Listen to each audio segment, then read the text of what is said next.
Abunge maririmbukite mwaki magitetia ngucanio iria makoragwo nacio na commission ya SRC ciĩgiĩ mĩcara yao. That the way the Salaries and Remuneration Commission has conducted the affairs of members of parliament is like they see as if members of parliament have no role in our governance structure.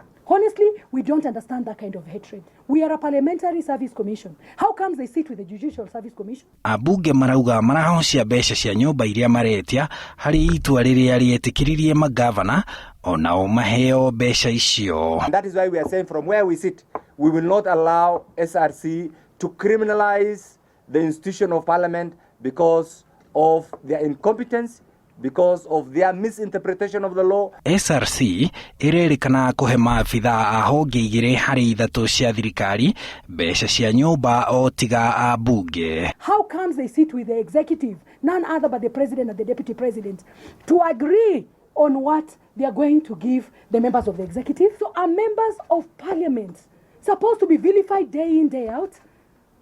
It is so painful what we are going through. Kuma hindi ria SRC yombirwo ni gatiba, maabitha aria marikuo ni gikundi gia keri na ona a mbere mararikirie itena riao o magianaga na mbunge ciĩgiĩ mĩcara. But they are saying we are a different category of state officers. Excuse me, Lynn Mangit. How dare you think we are different? Did you come here just the other day? We vetted you here and we decided to give you this job. We didn't give you a job to come and vilify us.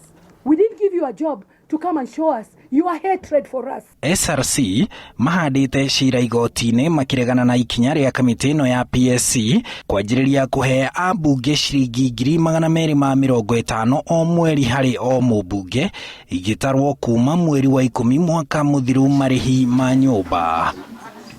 Handũ-inĩ ha Inooro TV, njĩtagwo Harun Njoroge wa Maina.